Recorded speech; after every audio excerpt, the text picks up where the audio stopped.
Hello and welcome to the WCEG Network. It is September 2nd, 2020. You are listening to the new WCEG Network on WCEGTalkRadio.com. If you're there, all you have to do is click the live stream tab and you can watch all of our lovely faces. You can watch us on Smart TV, via YouTube, by typing in WCEG Network. My name is Norman A. Carter Jr. I am your host, along with my co-moderator, Ms. Damita Chatman, and we'll be with you for the next 75 minutes or so with a very, very, very interesting program. We are the worldwide community empowerment group where we speak life into the community. You can like us on Facebook, follow us on Twitter, and on Instagram at WCEG_talk_radio, and also at WCEG Network. A word of caution, the topics and opinions are those of the show host and our illustrious guest, and not the opinions of the WCEG Network. Thank you for your continued support. Thank you for listening. This program is going to be well worth your while to pay attention to. And I'd like to first welcome my co-moderator, Miss Damita Chatman of the of the Citizens for Excellence in Elected Leaders. Miss Chatman, welcome. Hi, I want to thank you guys for attending this important forum. Getting your voices heard. I'm excited. That's all I got to say. I'm excited. I'm going to go into the first three questions that was text over to me, and this will go to each one of you guys. The first question is, given that this is only a month election, what can you do in that 1 month? And we can go with Representative Mable first.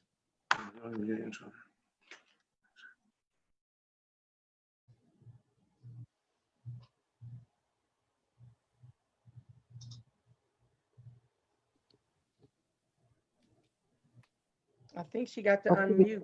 How much time do we have to ask the question, answer the questions? The moderator. Okay, hello, can you hear me? Yes. Okay, good.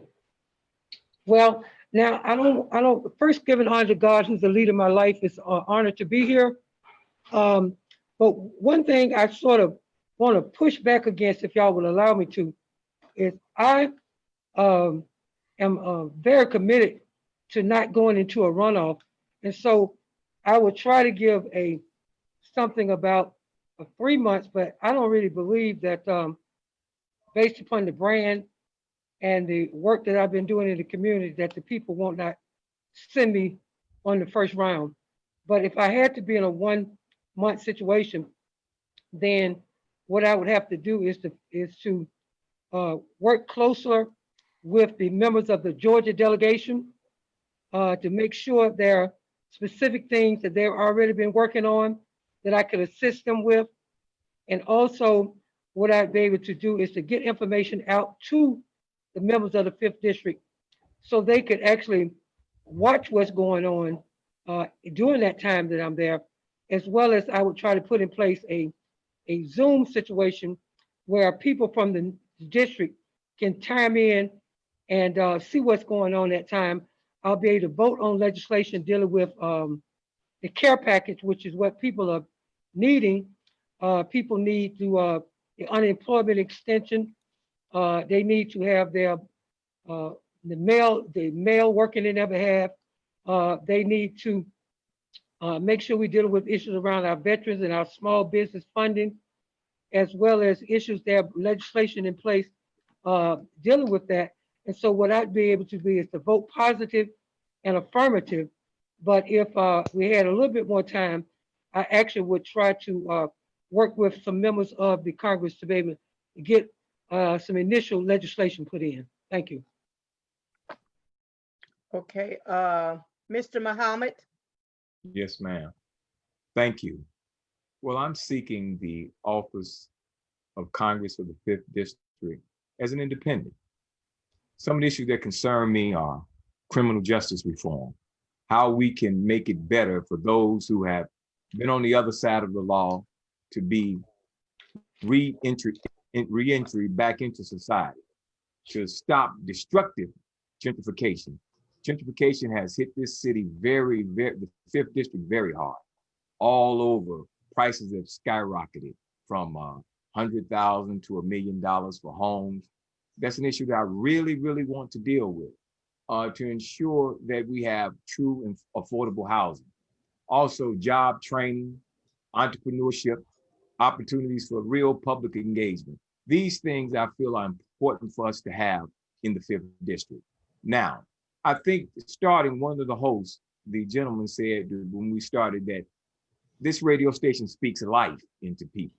And that's what we want to do. We want to speak life into the community. We want to make sure that the community is lively, that people come back to life, because right now in America, the death angel is moving through all over through the pandemic. Economically, there's death. We want life to come back to the 5th District. And the way that we do that is we bring light. Light is life, it's power, it's energy. So we're going to bring light to all of these dark subjects that are going on. Police brutality, mob attacks. We want to deal with that. We want to make sure that our citizens, if they want to protest, they can protest. We want to make sure that if people would like to have something in life, to start business, into the business area, that loans are available through them, through the banks and those sort of things. So we want to make sure that life comes back to the Atlanta community. So we want to create a new reality. That's what we'd like to do. Thank you. Mr. Franklin. My name is Robert Franklin, and I'm running to serve as your next congressperson. It's important to understand that there are 2 elections happening this fall that will affect the seat of Congressman John Lewis. Our special election happens Tuesday, September 29th. That person who wins, if there's not a runoff, which pushes us to December 1st, then has an opportunity to carry on the legacy of John Lewis.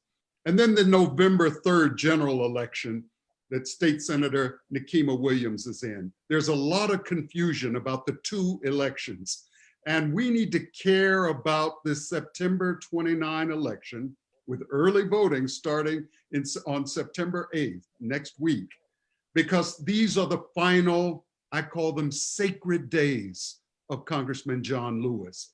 You have an obligation to care about the final days of John Lewis's term.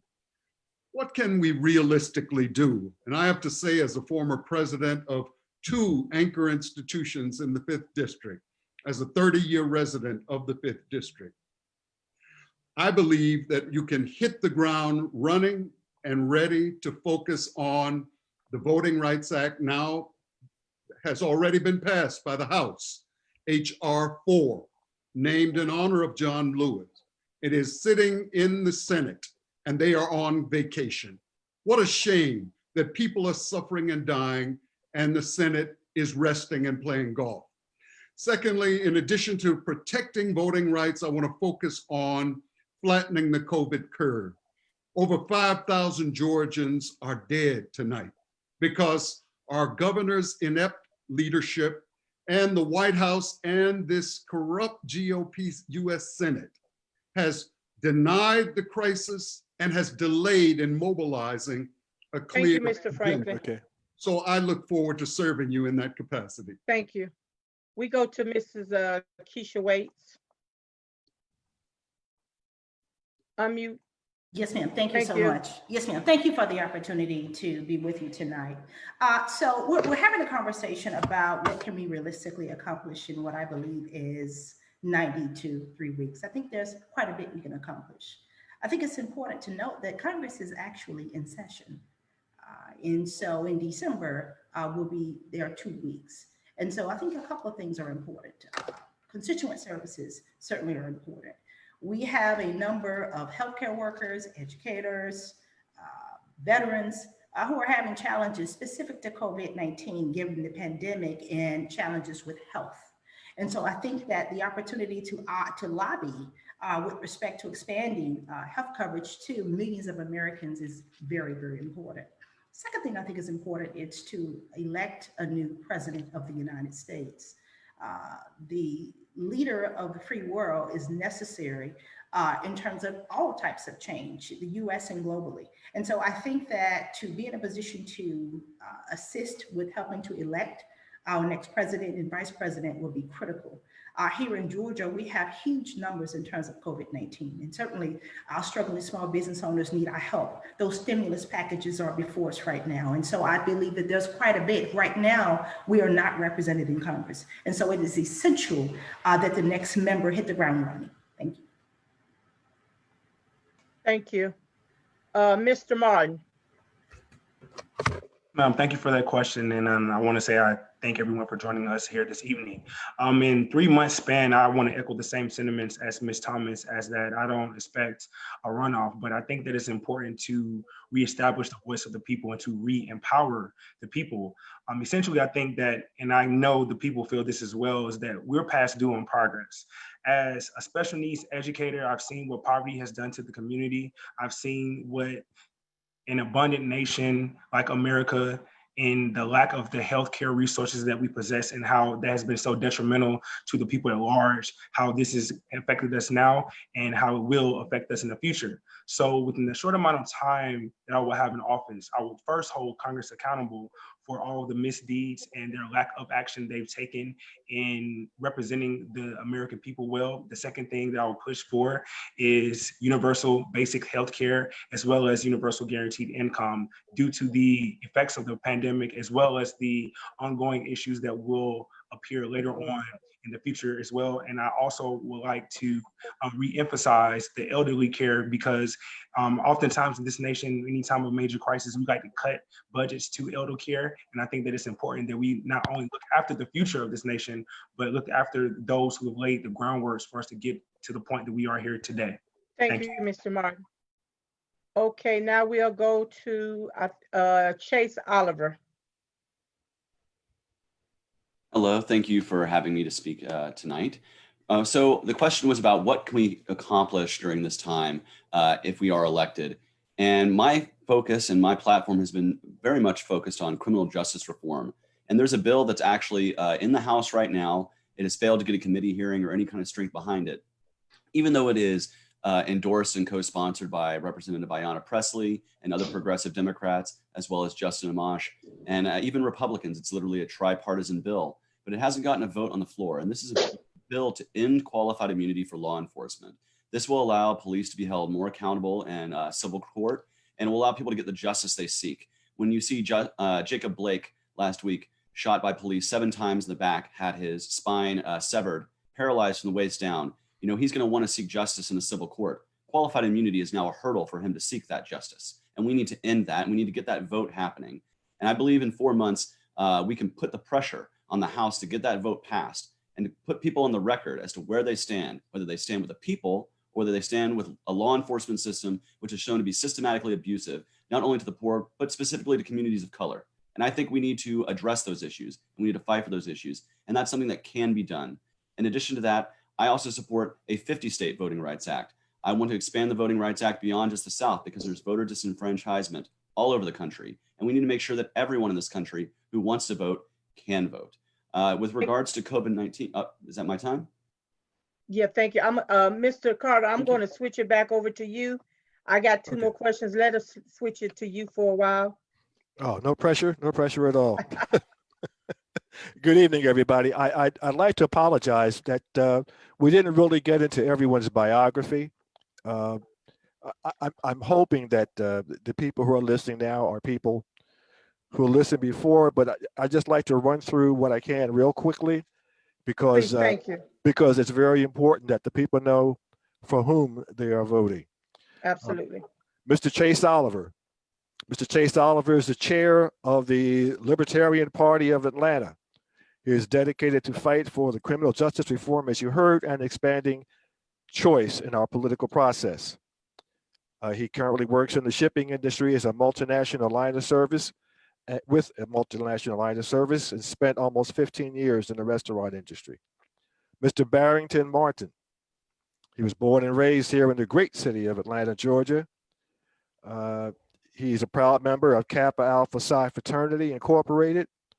He is a, quote, natural born leader, hardworking and ready to continue the great work according to which occurs in his district. Reverend Dr. Robert Franklin. He's the author of several books, including Crisis in the Village, Restoring Hope in the African American Communities. He is an educational leader.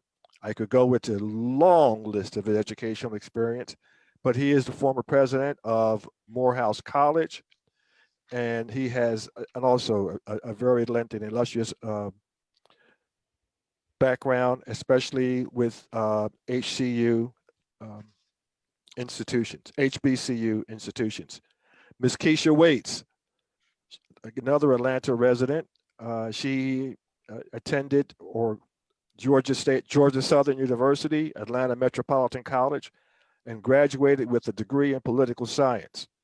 In 2014, she completed Harvard University's John F. Kennedy School of Government program, and for senior executives in state and local government as a David Bonnet LGBTQ Victory Institute Leadership Fellow.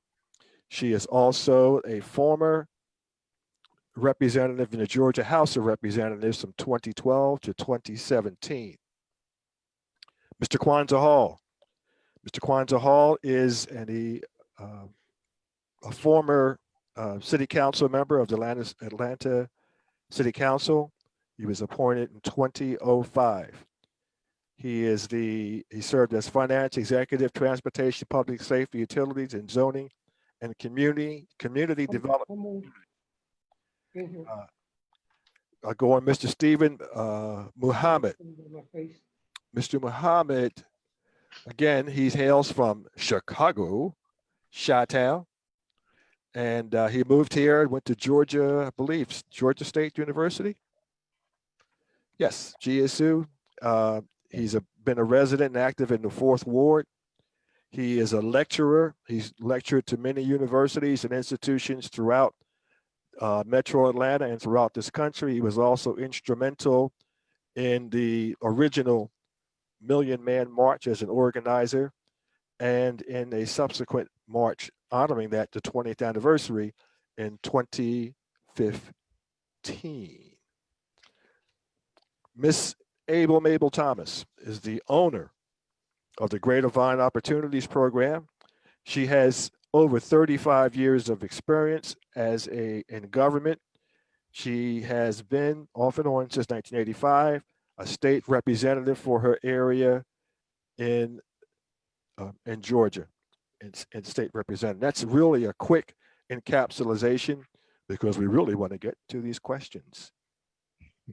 Again, thank you. I hope I wasn't too brief and I wasn't trying to be too cavalier with that, but we do have so much to get into in such a short time. My first question is, and I'll direct this to everyone, and please try to keep your answers to within a minute to a minute and a half so we can get to as many questions as possible. Metro Atlanta is decades behind most major cities when it comes to public transportation.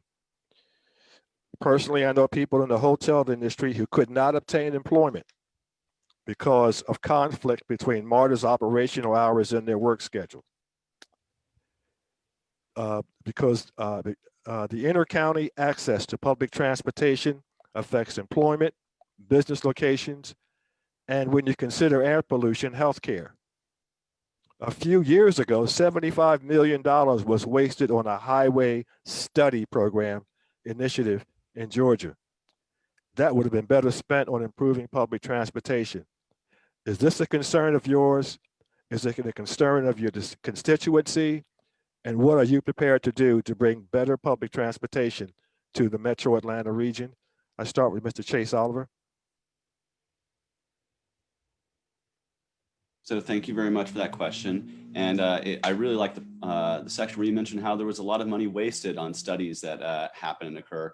And that's not just in the transportation realm. Government wastes a lot of money on useless studies and things that we don't really need when we could be investing in our communities.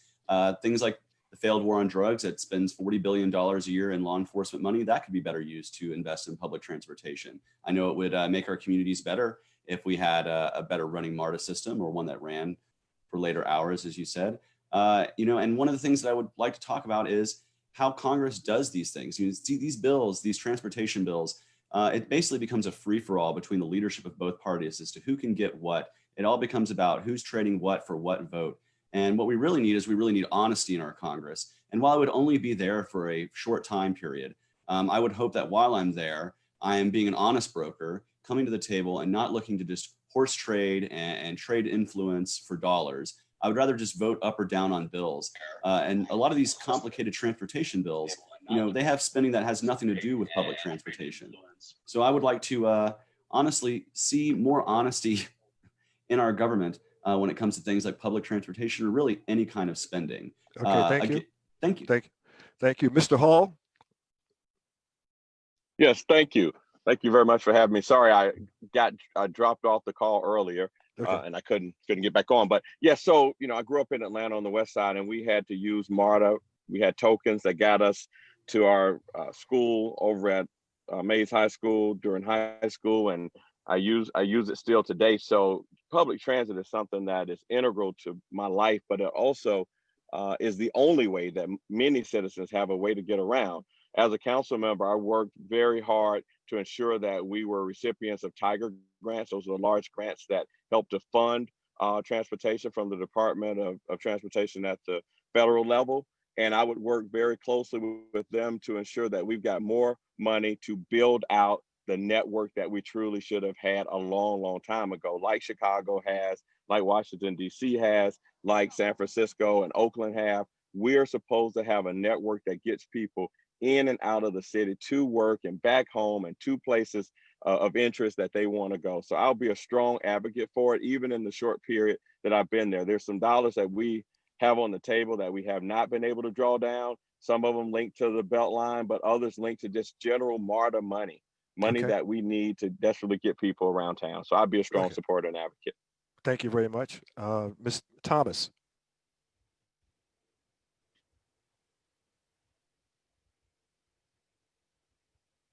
I'm sorry, you're muted.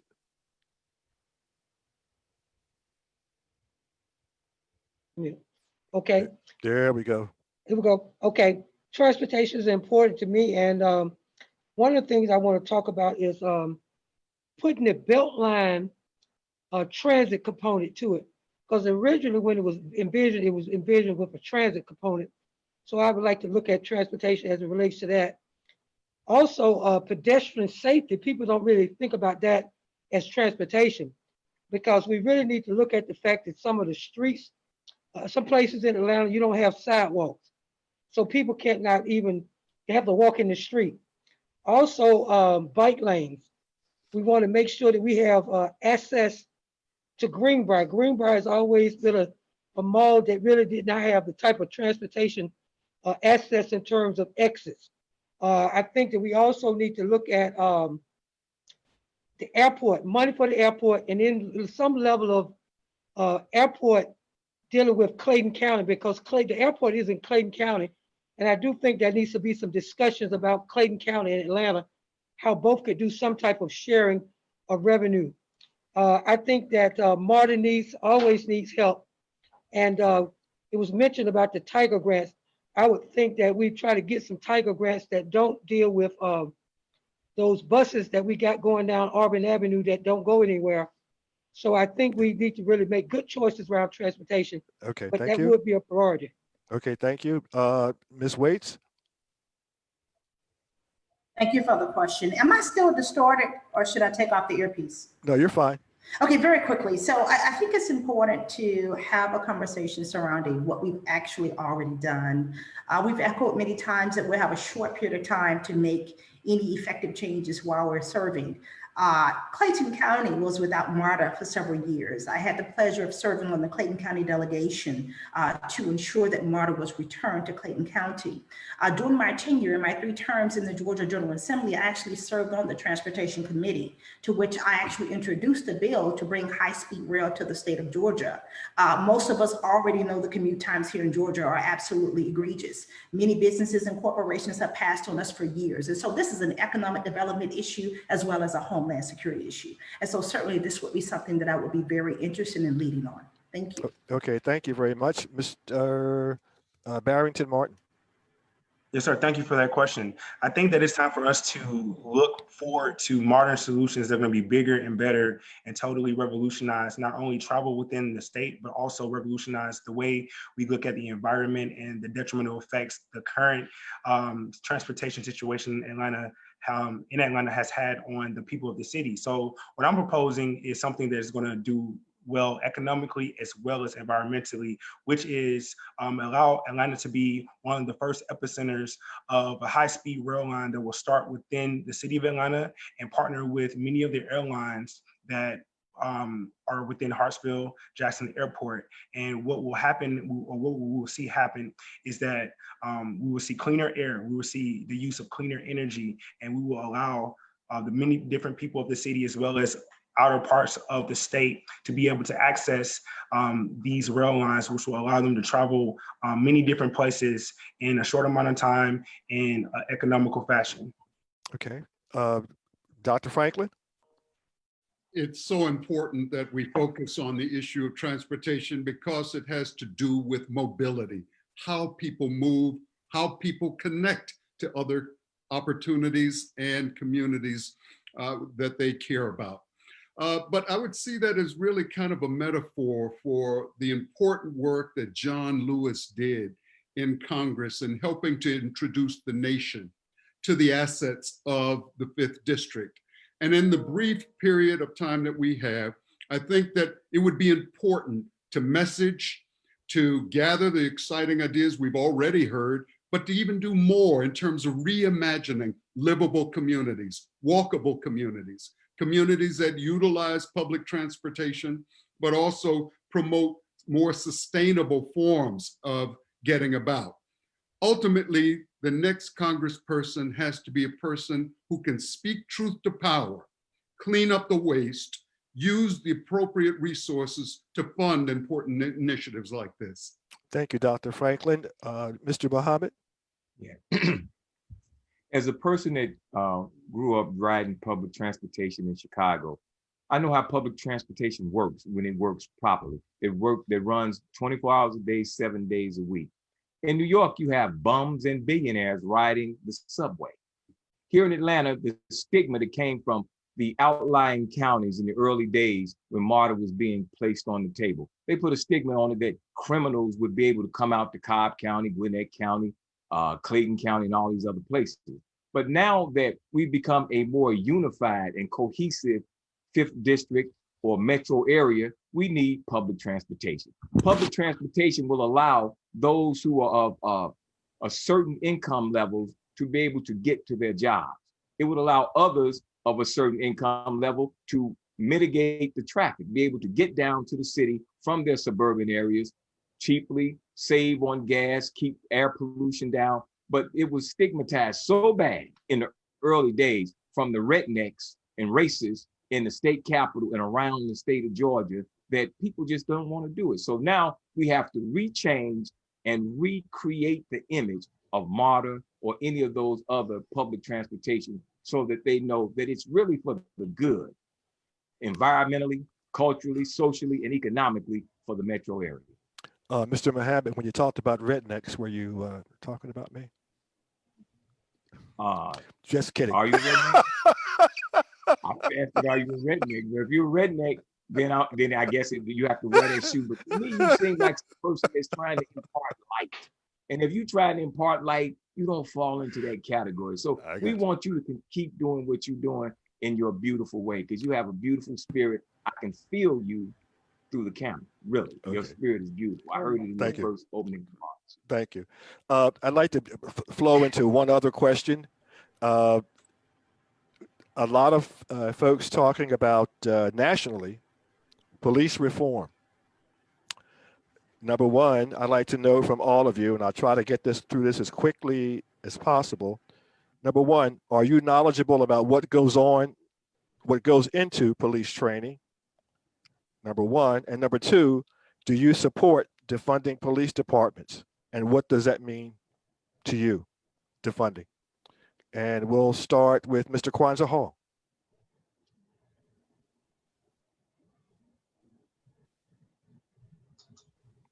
I think he's muted or distorted. Okay, maybe we'll come back to him. Ms. Waits?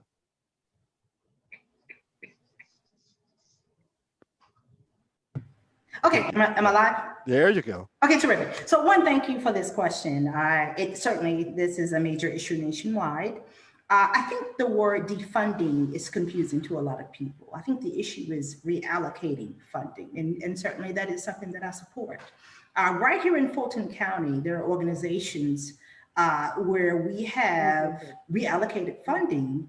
I think someone's not muted. No. Okay, we can still hear you over there. Okay, thank you. I would prefer the mute. Nonetheless, so I think it's important that we utilize wraparound social services to deal with issues such as mental health, to deal with issues in terms of poverty, which we all know is a major issue here in Atlanta, given that we have affordable housing issues. Secondly, again, I want to talk about what we have already done. Having served on the Public Safety Committee, these are bills that came up often in which we had the opportunity to vet. I want to secondly mention that the ban-the-box legislation that came from the state of Georgia, Representative Tyrone Brooks and I sponsored some legislation that year when Governor Deal actually signed this into executive order. So this is something that myself, as well as a number of legislators, actually advocated for, including Representative Thomas. And so certainly we want to have a conversation surrounding what has already been done. And given that this is a major issue nationwide, it would certainly be on the forefront of my mind. Thank you. Okay, thank you. Dr. Franklin? Yes, once again, I think it is important to keep in focus, Brother Carter, that this is a brief term. Yes. And what this district, the 790,000 people in this district who currently have no voice and no vote as major questions are being considered, must utilize the platform of this seat as a national office to speak truth to power, to bring people together to help heal and redeem the soul of the nation. So the George Floyd Justice and Policing Act has been introduced. It moved rather slowly, but it did move once introduced earlier this year in June following his tragic death.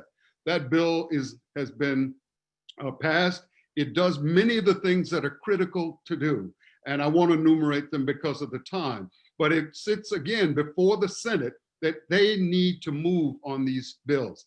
I've learned so much about policing locally and nationally from many of my former students who serve. They say that you cannot change the culture without the community's wisdom and input. Thank you. Thank you, Doctor. Thank you very much. Mr. Oliver? Yes, thank you. So you asked, do we support defunding the police? Absolutely, I support defunding the police with measures such as ending the drug war. Now, again, this is a short term, but you're asking me how I feel, and I do feel that we spend $40 billion a year currently on the drug war that doesn't need to be spent. We over-militarize our police. We have a Pentagon to police pipeline of military-industrial complex spending that we don't need to be having. We don't need tear gas and tanks rolling down the streets of the 5th District. Another way that you can fight for this is to end other victimless crimes. See, right now, we have too much policing because we have too many crimes in the books that aren't really crimes at all, where there is no real victim. Instead, what we can do is we can empower law enforcement to focus on crimes where there are victims, violent crimes, sexual assault, rape, theft, property destruction, these things where there's actually victims, as opposed to victimless crimes like petty drug crimes, which only clog up our prisons and cost us, the taxpayer, a lot of money. And again, ending cash bail is another thing that I'm very in support of. That costs the taxpayer a lot of money to keep people in jail for petty crimes when those who are wealthy can just buy their way out pre-trial. So these are steps that we can do to defund the police by actually removing government spending from the law enforcement sector. And Okay, instead, thank you. focus otherwise. Thank you. Okay, Thank you. Mr. Martin? Yes, sir. Thank you for that question. I think that ultimately we first have to take the term defund the police and break that down. And what I mean by that is, of course, it sounds outrageous, but what we're really trying to say is to reallocate police funds and the police budget. That is, take some of those funds that militarizes police and giving them vehicles and weapons that they don't need to serve the people. Mr. Oliver uttered a lot of the sentiments I believe in, as well as ending qualified immunity. We have to take a look at the punitive measures that we often engage in as a society as well. There should not be any type of jail time for victimless crimes. For example, when you look at it on the macro scale, 25% of the world's incarcerated population is just here in the United States of America. So I think that we have to do a couple of things. We have to attack poverty because a lot of times the crime is linked to the poverty, but we have to better assess why specific things are going on within our community, especially on a national level. So ultimately, I think that we have to re-advise the policing itself, and we have to re-advise the laws that often punish people, especially the Black communities within the district. Thank you very much. Thank you. Ms. Thomas? Well, I think that when you talk about defunding, I think it was a word to sort of shock people, to really get people to thinking about it. But obviously we got too much of a militarization of the police. And even if they may have training initially, they don't have much training in de-escalation. So that means that once they get on the scene, everything they learn seems to go out the window. But one thing I wanted to say is that I'm a pretty good expert on the issue of the no-knock warrant, which is the issue of Breonna Taylor. But some of y'all may remember that in that there was a 92-year-old grandmother named Catherine Johnson who was shot by the police. That was really one of the first police misconduct. And we were able to get the Red Dog disband, $5 million to the family, reenacted the Citizen Review Board, got DC 3 off the books where they could just stop you in an area, in a no area, and they say it's a known drug area, frisk you and lock you up. And also 3 police got arrested. So I've been on the ground as it relates to justice issues. I don't even call them criminal justice issues, but I've been on the ground, and I will continue to do that at the federal level. But I want to say something. A minute ago, one of our speakers used the words bums to billionaires, and I'm not really comfortable with people being called bums. I mean, people are human beings that may be out on their luck. But to say somebody rides the train, whether they're a bum or a billionaire, I think that's inappropriate. Okay, thank you very much. May I get a rebuttal to that? Sure. Yeah, okay. Sure. You know, bums to billionaire. There are some people that just are recalcitrant. They don't want to change. I'm on the front lines more than anybody that's running. I disagree. Okay, we won't argue. Based on my reform record. As I said, I'm a chaplain with the Fulton County Jail Department. Okay. So I know what these don't people call do. people bums. They don't want Okay. to. Do not call people bums. It's disrespectful. We're not going to get anywhere arguing with each other back and forth. You stated your opinion. He stated his opinion. I think we should move on. Thank you. That's right. Yeah. Mr. Carter, excuse me, Mr. Hall is back on. Sure. Mr. Hall? Mr. Hall, are you able to hear us? If not, we can move on. Okay, Miss Chatman, do you have questions that you would like to present? Yes, the next question that someone sent over me, if you lose this election, will you still be in the out serving the people, or go back and hide into the next election? That's all the candidates. We can start with Chase Oliver first. So if I were to not win this election, I would naturally continue the political work that I've been doing. I am the chair of the Libertarian Party of Atlanta. I seek to be building up our political party here in the city and the state. But I would also continue doing the work that I've been doing, which is speaking out for criminal justice reform, and also doing things like volunteer work. I love to go out and clean our local parks. It's not glamorous work, but it's something that I like to do because the city does not clean our parks. So I like to go out there with friends and family and do that myself. But yeah, I will still continue to be politically active. And if willing, if I'm able to get on the ballot in the future, I would love to run again for some office if I were not to win this race. But it is hard for third party or independent candidates to get on a ballot here in Georgia. We have the worst ballot access laws in the country, and this prevents competition at the ballot box. Many times when you vote in November, you have one choice, and we need more than that. Thank you. Okay, thank you. Mrs. Waits. Thank you for the question. I had the privilege of serving 3 terms in the Georgia General Assembly. During that time frame, I had the opportunity to work on many pieces of legislation that were very dear and personal to me that passed, and we'll get into that a little bit later. But I'm also a small business owner. For 2 decades, I provided affordable housing to low-income families right here in my community, in my neighborhood.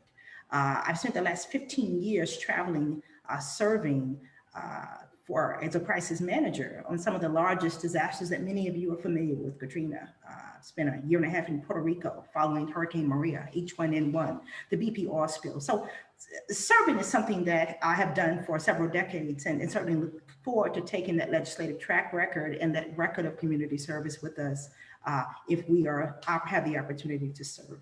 And Thank you, so Mrs. Waits. Representative Mable Thomas.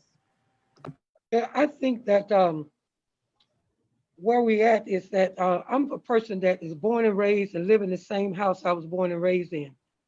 I have what we call in the street, boots on the ground, in touch with the people, people in touch with me. I have a district office where people come and see. So I always continue to work in the community. Yet I am one of the most accomplished Democratic legislators in the state of Georgia, when I've worked with many people that's on the call. And one thing I just want to mention real quick is that Black women die 3 to 4 times more than any other woman and race at childbirth.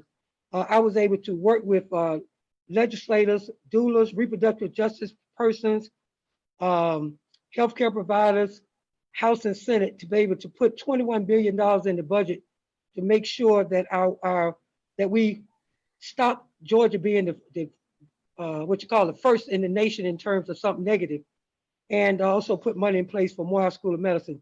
So whether I'm in or out, I'm on the ground for the people. Got the experience of the legislative process. Thank you, Mr. Thank you very much. Mr. Muhammad. Yes. Okay, would I run for another office? Emphatically no. If I don't win Congress, that's it. But I should win. But anyway, let me go back to the previous question, which I did not get a chance to answer. When it comes to police funding and training, I know what goes into it. I'm a chaplain with the Fulton County Sheriff's Department. I've been a chaplain with the City of Atlanta. I've been on the front line. I've ridden with the Red Dogs. I've ridden with the Sheriff's Department making arrests. So I know what that's like. But what I want to say is that the former sheriff, now he lost the last election, Ted Jackson, we were having a conversation one day, and he was a FBI. He was one of the highest ranking FBI agents, Black agents in the history of the FBI. And I said, we were talking, and I said, well, you know, the FBI, I said, brother, you know, the FBI, I said, the #1 enemy to Black people has always been the FBI. That law enforcement agency has been totally against us. They've killed, maimed, lied, cheated on Black people. And I said, you were a part of that agency. What is it like on the inside? And he said, when he went there, it was a really rough place. Then he worked in it. He said that he made a lot of reforms, that he changed the culture of the FBI. And I said, well, you changing the culture. I said, what did it take? He said he put in a lot of work to do that, a lot of effort. He worked in the FBI office in Chicago before he came to Atlanta. So we discussed all these things. And I said, well, you know, policing needs to be changed. And he had some ideas and we discussed it. But do I believe in defunding since my time is going out? No. We need to refund them in a better way, but to defund, it'd be chaos in the street. And everybody said that we defund them and let people, it'd be chaos out there. It would be running crazy. Thank you, Mr. Muhammad. Mr. Martin. Yes, ma'am. I'm going to always be commanded to do the work that God has commanded of me and the work that was instilled in me as a young age. I grew up under the tutelage of the great Reverend former President, SCLC President Howard Creasy Jr. I grew up watching my family canvass with the great Reverend James Orange, and as they supported many of the civil rights political leaders of their time. None of my opponents can say this, and this is very important. I was here June 9th, standing in front of a Titan because I knew and I believe that the people deserve more, and we're past due in progress within this nation. As a special needs educator, I've seen firsthand on a day-to-day basis what poverty has done to our people now and what it will end up doing to the children of the future. And I always believe that my generation, and especially the generation of children that I teach, we all deserve to inherit the nation the way we choose to inherit the nation. Let's talk about some current things, because we often love to speak about experience on these types of panels. But when the rioters and the looters were downtown destroying Atlanta, I was there first thing in the morning to clean up. None of my other opponents can say that. Thank you. Thank you. Okay, thank you, Mr. Martin. We'll go to Mr. Franklin. Ms. Chatman, at the appropriate time, I'd like to rebut the statement that was made. Thank you. Mr. Franklin? Yes, thank you. I've had a lifetime of community activism, starting as a teenager in Chicago, and then I continued here in the city of Atlanta as a student at Morehouse. I have devoted time to developing a vision, and that's part of what we need from leadership, is to develop a vision for a better life and a better community, communicate that vision, and then convene people to help implement the vision. In my first book on Crisis in the Village, we talked about restoring hope in African-American communities. In my current book on moral leadership, I'd like to talk about moral leadership on Capitol Hill. But if I don't get that chance, I'll certainly support whichever of my distinguished colleagues is successful in the race, and certainly supporting a future Congresswoman, Nikema Williams, in her work. We have a commitment to a better vision and supporting great leadership. Thank you, Mr. Franklin. Let's get to Mr. Hall. Is he on? Okay, Mrs. Waits, you can go back and rebuttal that question real quick. Yes, ma'am, very quickly. There was a statement made with respect to what others had done with respect to the protests that occurred here in Atlanta. Not only was I a part of a cleanup crew, but I actually participated in some meaningful demonstrations. And so I think it's important tonight that we don't spend our time, bickering against one another. I think each of us are well qualified and committed to public service. Thank you. Thank you. I'm gonna turn it back over to Mr. Carter. Okay. The Coronavirus Relief and Economic Security, known as the CARES Act, was passed by Congress with overwhelming bipartisan support and signed into law by President Trump on March 27th. One of the first tasks of the reconvening Congress will be a new stimulus package for schools, child care, vaccines, and businesses. A portion of the last CARES legislation provided millions of dollars to airline companies, universities, and large companies which did not need it, while small business people suffered. What safeguards to prevent this type of waste do you propose? Ms. Waits?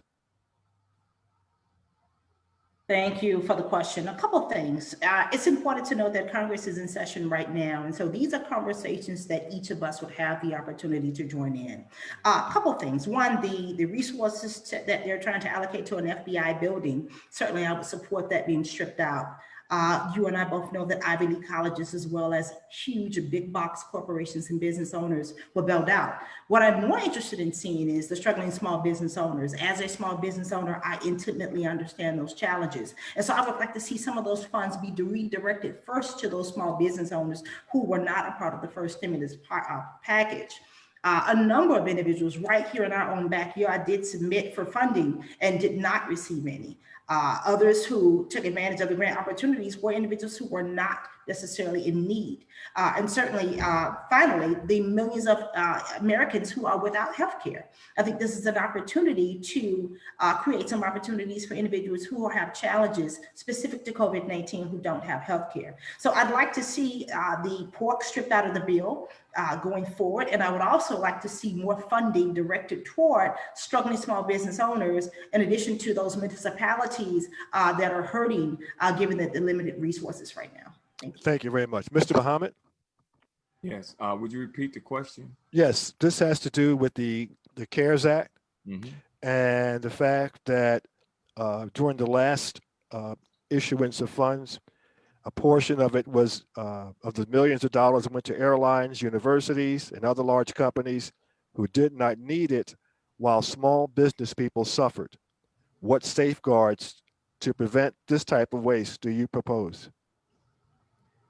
That question is pretty difficult because based on what these criterions that they put in. First, you have to change the criterion to make it happen. And you made some other points on that statement about them coming back to Congress and other things. But you'd have to change the way the bill was written, because it was written in favor of what they say is small business, but it's businesses that in the several of millions of dollars. But real small business, the corner store, the gas station, those businesses did not really get the money that they deserve.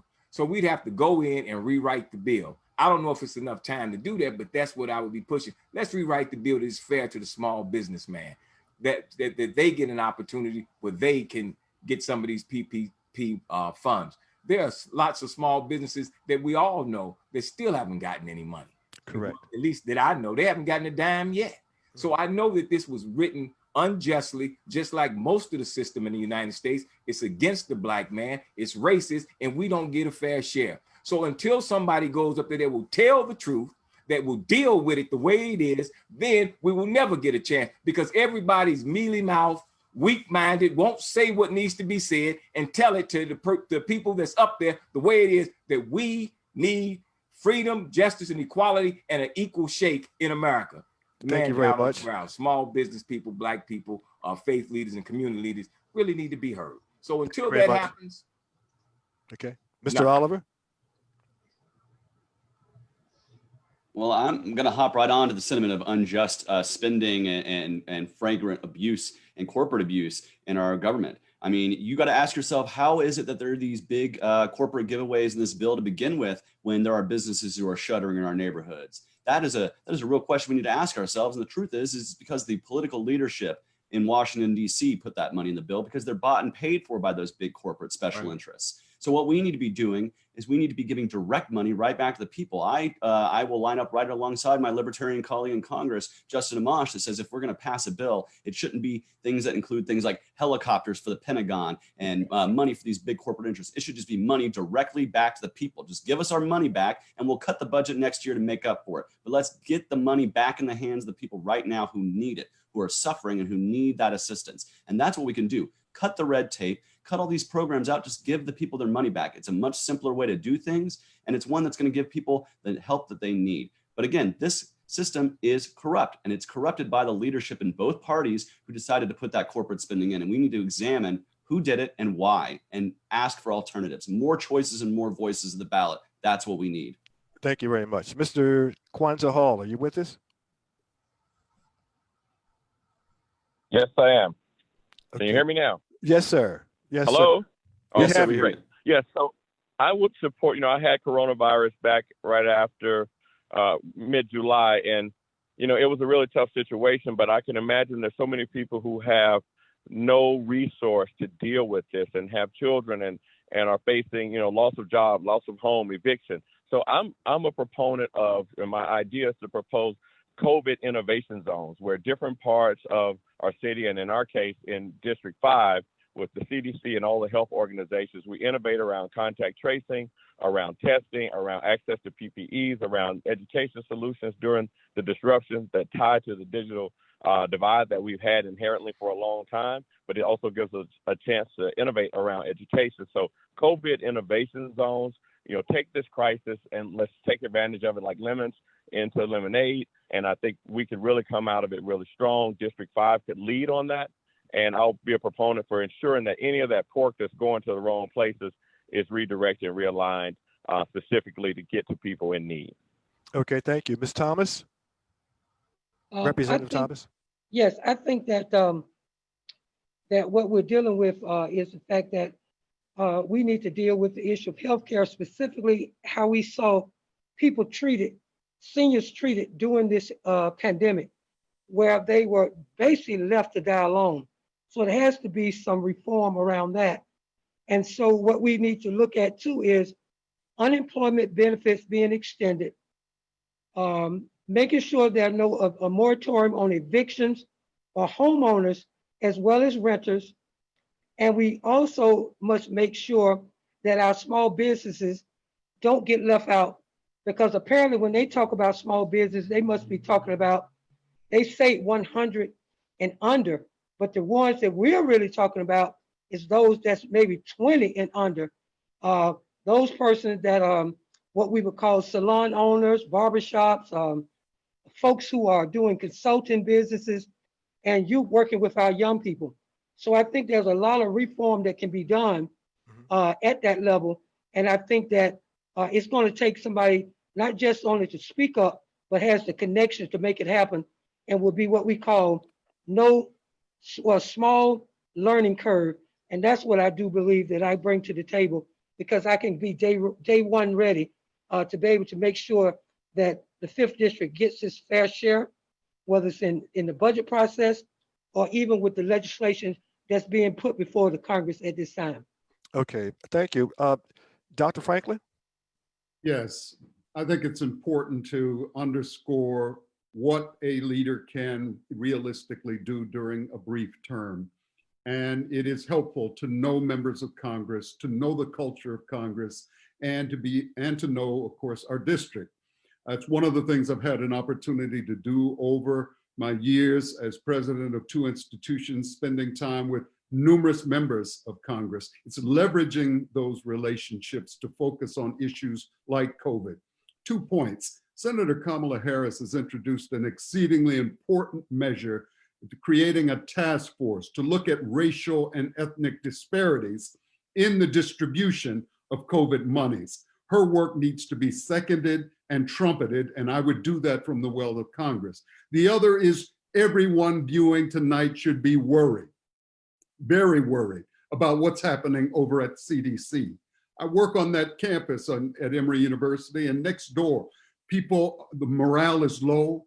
Good people are leaving. Good people have been fired. Our current US senators of Georgia have fought the expansion and funding of critical COVID and pandemic readiness teams.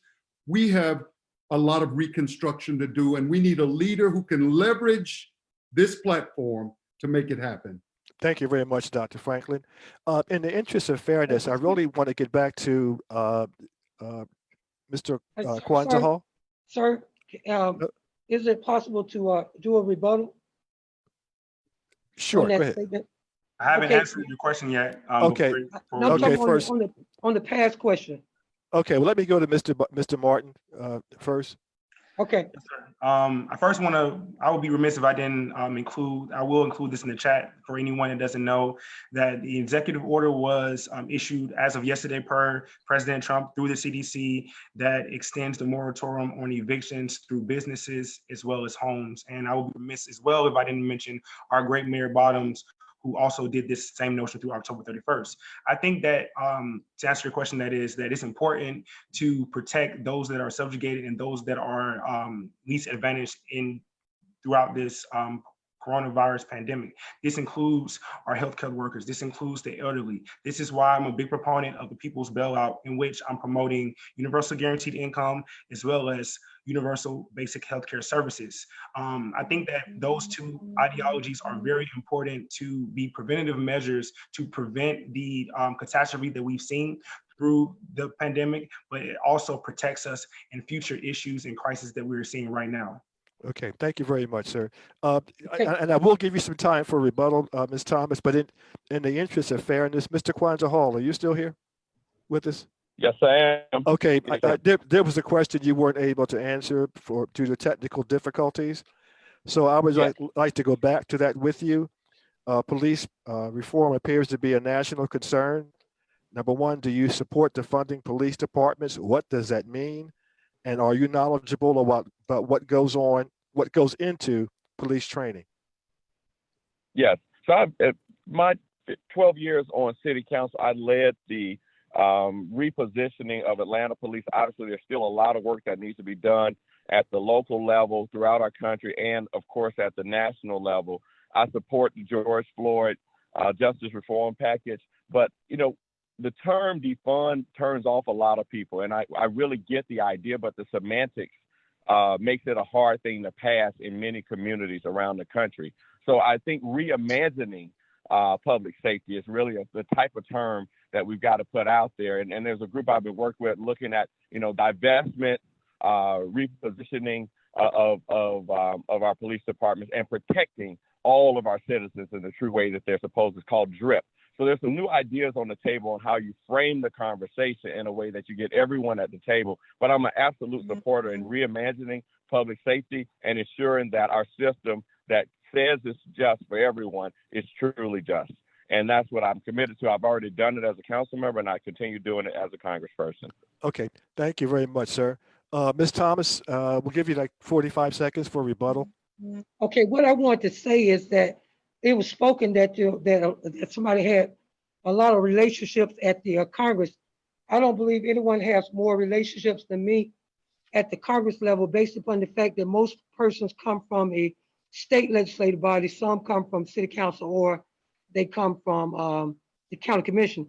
But I served as a member of the National Caucus of Black State Legislators, and many of the persons that used to be legislators, state legislators, went on to be Congress people. So I have a vast resource of persons in the members of the legislative Black Caucus, as well as other members in the Georgia delegation I served with.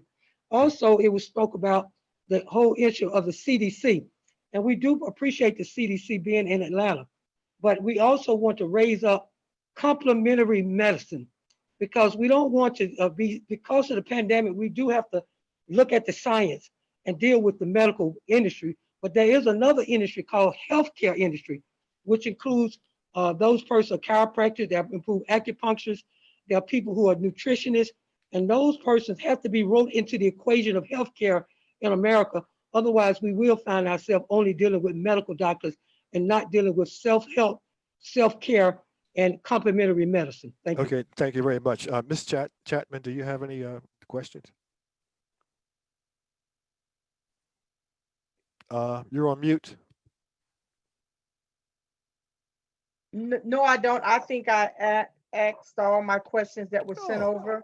What I will say, and then I don't have to come back, I want to thank all of you guys for taking the opportunity to tell your story, your views. But what I will say, and I need, you know, I say this to everybody, when you run in this race, take your personal feelings out of it and think about the people. It's not about y'all. It's about the people. Right. And so when you're doing this, and you got to September the 29th, take your personal feelings out and just think about the constituents and the people. Thank you. I turn it back over to Mr. Carter.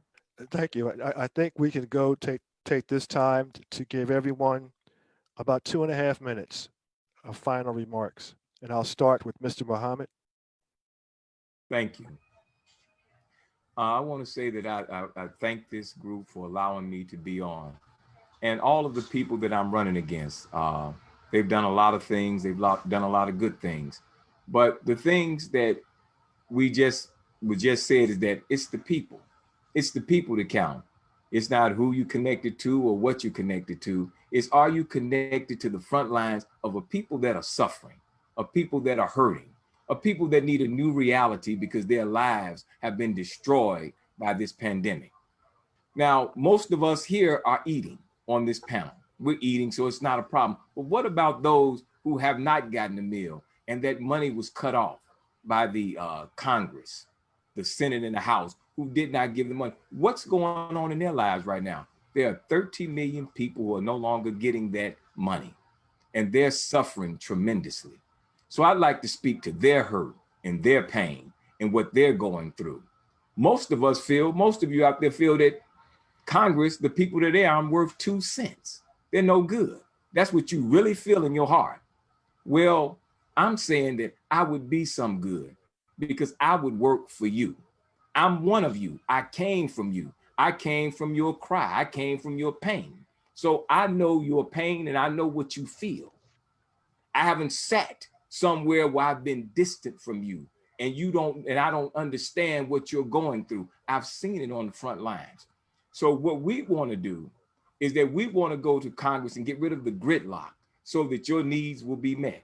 We want to go to Congress and get rid of the partisanship so your needs will be met. And the only way that'll be done is that the person is nonpartisan, non-political, and they're independent of any pressure from outside forces.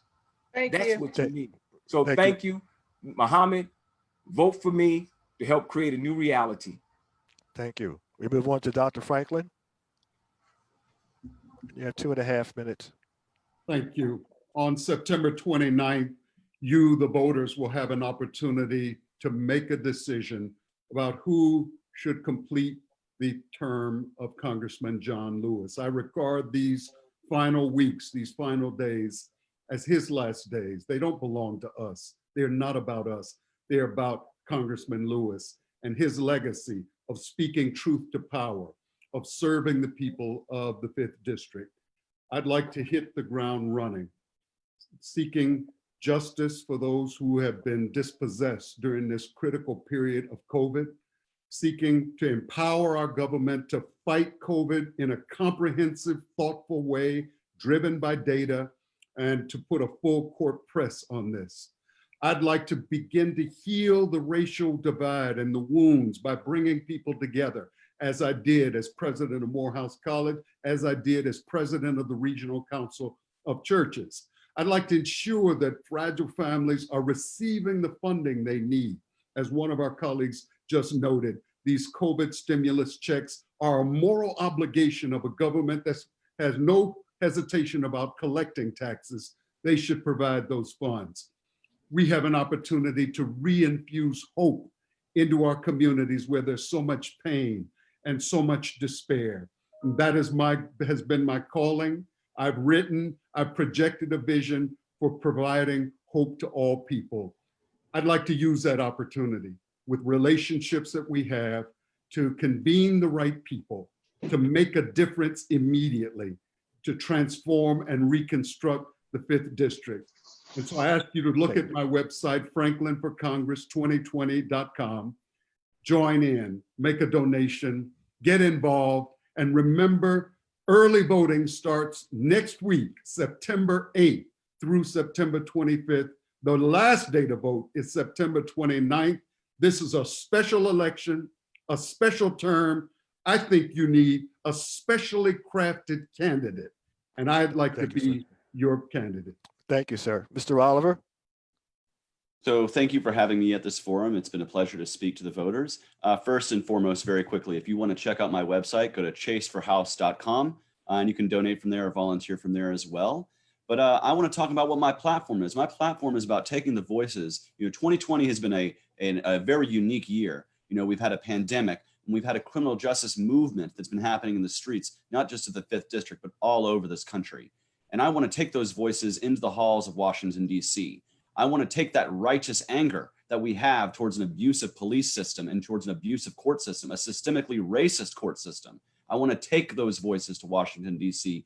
and serve the people by demanding an end to qualified immunity, demanding that we fight to end no-knock raids, and demanding that we pass a 50-state voting rights act so that people all over this country who want to vote have the right and the ability to do it. That is why I'm going there. I'm not going there to seek prestige or office. I'm going there to take the anger voice, the voice that we hear on the streets, to the people in Congress, the establishment who are so far removed from the streets. They haven't heard us this entire year, even with tear gas and police batons. But we're going to make sure that they're heard once this race ends. I guarantee you that. So that is why I'm running in this race, and that's why I hope to be your next congressman. Let's take those voices to Washington, D.C. and make the people be heard. Thank you very much. Thank you very much, sir. Ms. Waits. Thank you so much. I want to begin my statement by indicating that I am a woman of faith. So I am guided by a specific set of principles that govern every single thing that I do. I don't believe that any of us will fill the shoes of Congressman Lewis. However, I do believe it is essential that the next member have that same spirit of servanthood. Like many of you, I believe in the legacy of Congressman John Lewis. I am a trained crisis manager, and I've spent several decades serving. I consider it a privilege and an honor to have the opportunity to complete the unexpired term, which is an interim term. I know that there's a lot of confusion surrounding that. I'm a 3-term state legislator. I have experience passing bills across the aisle as well as working with individuals who I don't necessarily agree with. I think that that set of skills will be essential to being effective in Congress. And finally, I was born and raised in the 5th District. I'm a 47-year resident of the district. And lastly, I have served members of Congress in 38 states, having served with 3 federal agencies, being a congressional manager, working with members of Congress, disseminating information following federal disasters. And so I ask for your vote on September 29th, as well as your prayers. My website is KeishaWaits.com, and I provided my cell information if anyone would like to reach out to me. Thank you for this opportunity. Thank you very much. Ms. Thomas, you have 2.5 minutes. First, I'd like to say, first, giving honor to God, who's the leader of my life. It's been an honor for me to have served as in the Georgia General Assembly, 22 years, but 3 separate times. So I've not been going straight through. So other people have served in this seat as well. I served 4 years as city council person citywide, and I'm on the ground as of right now. Like I say, the bill that I passed in the General Assembly was recent, June 26th. I was able to pass the bill to help Black families and slow down Black mothers dying at childbirth. So I'm the author of the first mandated benefit in the state of Georgia requires insurance companies to pay for mammograms, pap smear, and prostate cancer tests. Also led the community response to the 92-year-old grandmother that was killed by the police misconduct. 3 police went to jail. I feel I'm the most well-rounded candidate, and I've been on the street giving out lunches of mass sanitation. Bi-weekly, I've been in the marches, whether it was the march from the King Center down to the Capitol. I've been out there, so I'm what we call the well-rounded candidate.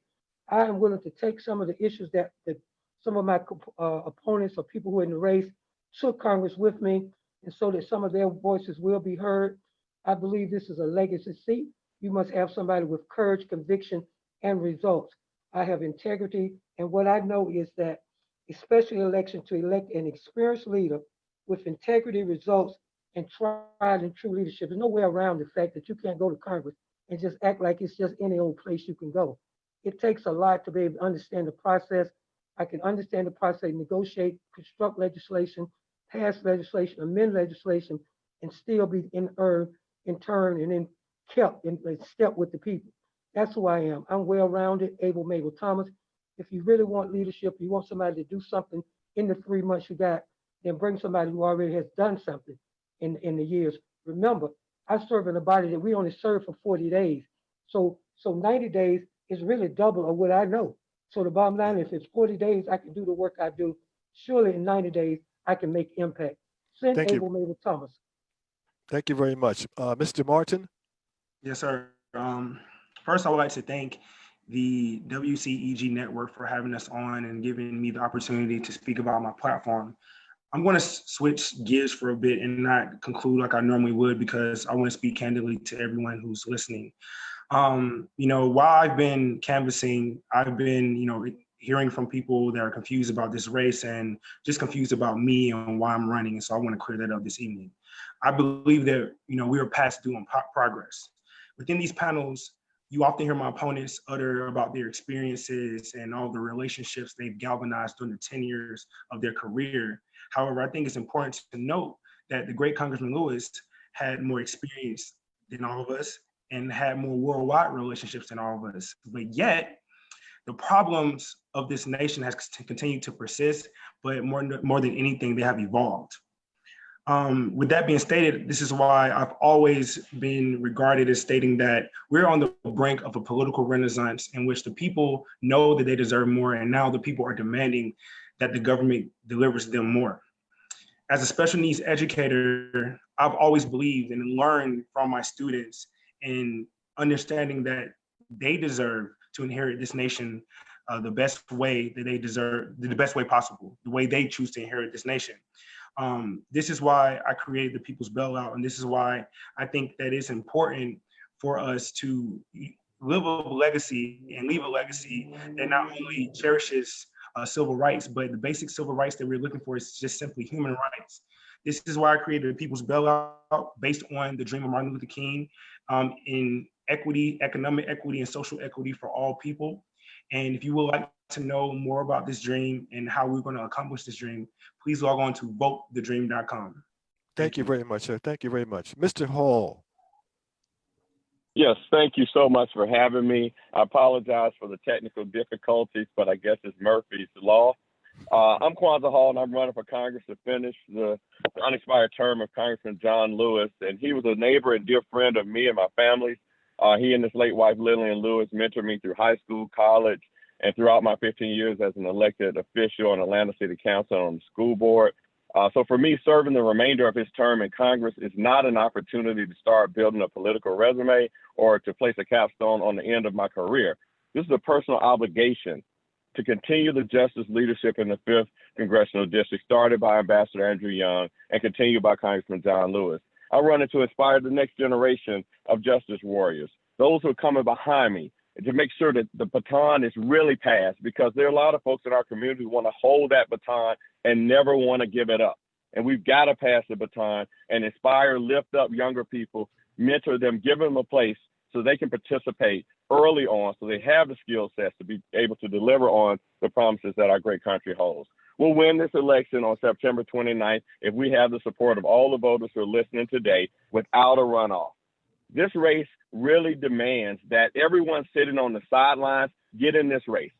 We're all big people on this panel, and it really won't hurt anyone's feelings if people take sides, because it's more important to not only our district, but to our nation, that we have someone elected in October who can go down there and fight in Washington, also who can fight here in Georgia. I'm Kwanza Hall, and I am the person that we need in this position. Look me up on my website, www.kwanzahall.com. If you want to reach me via phone, 404-454-1116, and I'm on all platforms on social media at Kwanza Hall. I'm Kwanza Hall, and I need your support and your vote on September 29th. Thank you all for having us. Thank you very much, sir. Could I put in my website, www.ablemable.com? Sure. Could you square? Yeah. www.ablemable.com. Thank you. Thank you very much. I'd like to close out by just saying thank you to all of you. I've listened to you personally. This is my second time, and all of you are, as Ms. Waits earlier said a few days ago even, appear to be very qualified. Certainly all of you are knowledgeable. It seems as though your backgrounds have prepared you to take this next step. This is not just a ceremonial step. This is a very important step that not only, if not the world, definitely the whole country is waiting to see who steps into this very, very, very important position. So I thank all of you. Again, I want to thank all of you. I know it's been tedious at times. Some of the questions have been rather laborious, but you all gave great answers. And the idea for WCEG is for our voters to make informed decisions. Informed decisions. I encourage everyone in the area in the Congressional 5th District to vote. Early voting starts September the 8th. The actual voting date is September 29th. So between September 8th and September 29th, you have no excuses.